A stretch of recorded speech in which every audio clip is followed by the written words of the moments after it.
क्या दर्शा रहा है सर? 30 सालों में नहीं, आज़ादी के बाद बिहार में हुए चुनाव में ये सबसे ज़्यादा वोटिंग परसेंटेज है। ये दो बातों को दिखाता है। पहला कि जो बात हम लोग पिछले कई महीनों से, बल्कि मैं 1-2 साल से कह रहा हूँ कि बिहार में 60% से ज़्यादा जनता बदलाव चाहती है और पिछले 25-30 साल से जो राजनीतिक विकल्प के अभाव में एक तरह से धीरे धीरे राजनीति को लेकर, चुनाव को लेकर उदासीनता बन गई थी, विकल्प नहीं था लोगों के पास। अब जनसुराज के आने से उनको एक नया विकल्प मिला है और बढ़ा हुआ जो वोटिंग परसेंटेज है वो दो बातों को दिखाता है। एक कि लोगों को एक नए विकल्प को देखकर उत्साह रहा है और बड़े पैमाने पर वोटिंग हुई है, बदलाव के लिए वोटिंग हुई है। और दूसरी बात, जो बड़े प्रवासी मजदूर हैं जो बहुत बड़ी संख्या में छठ के बाद रुके हुए हैं, उन्होंने अपना और अपने परिजनों का, अपने मित्रों का जो वोट कराया है उसने सबको सरप्राइज़ किया है। और जितने लोग ये बैठे हुए थे कि महिलाओं को 10,000 पैसा मिल गया और उसी से हम लोग जीत जाएंगे, इन चुनाव में महिलाएं तो हैं ही, लेकिन महिलाओं से बढ़कर प्रवासी मजदूर एक्स फैक्टर है। इस चुनाव का एक्स फैक्टर प्रवासी मजदूर हैं।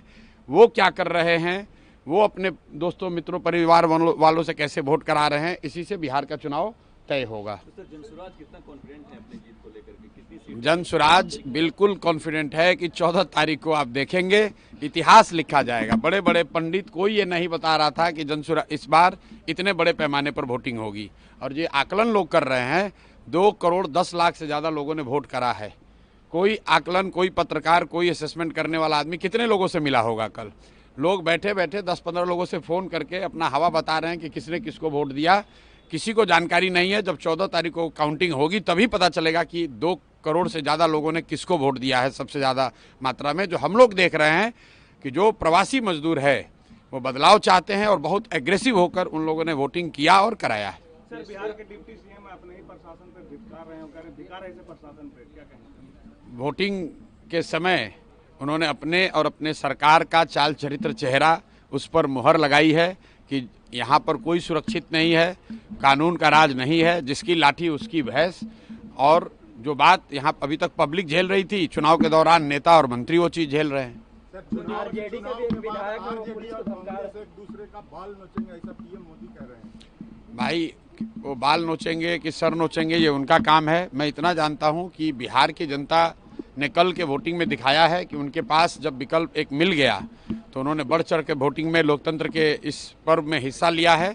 अब जो भी निर्णय जनता करती है, चुनाव में सिर्फ ये नहीं तय होता है कि कौन आदमी सत्ता में आएगा, चुनाव में ये भी तय होगा कि कौन विपक्षी भूमिका में होगा, कौन रोड पर आएगा, कौन समाज और रोड पर काम करेगा, इसकी ये भूमिका भी जनता तय करती है।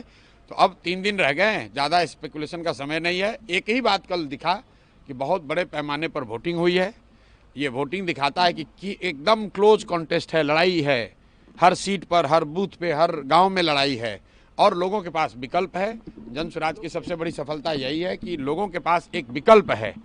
लालू के डर से नीतीश भाजपा और भाजपा के डर से लालू को वोट देने की जो मजबूरी थी, वो मजबूरी खत्म हो गई है। लोगों में उससे उत्साह है कि उनको एक नया विकल्प, एक नया रास्ता दिख रहा है, इसीलिए लोगों ने इतने बड़े पैमाने पर वोटिंग करी है। आरजेडी के एक विधायक वो पुलिस को धमकी दे रहे थे कल। 22 सीटों में 100 सीटें बीजेपी जीत रही है। सम्राट चौधरी को ये बताना चाहिए कि वो तारापुर जीत रहे हैं कि हार रहे हैं। अपना चिंता करें कि तारापुर में जीत रहे हैं कि हार रहे हैं।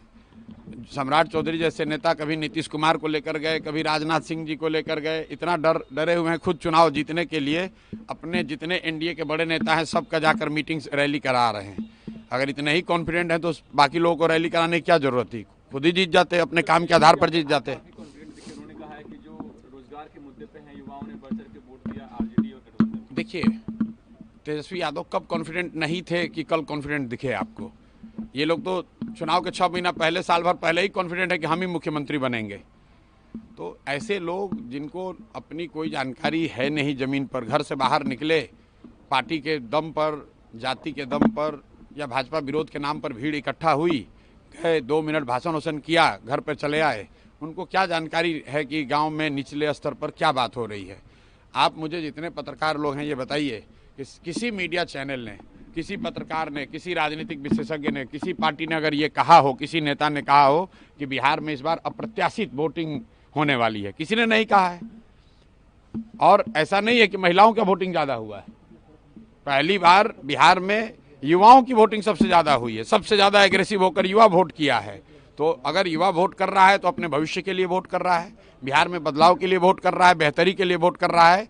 स्टेटस को के लिए इतना बड़ा वोट पड़ना यूजुअली संभव नहीं है। एक दो अपवाद हो सकते हैं, लेकिन जहां कहीं भी पिछले 20 वर्ष में इस तरह से बढ़ चढ़ कर वोटिंग हुई है, वहां इनकम्बेंट पार्टियों को, सरकार को खामियाजा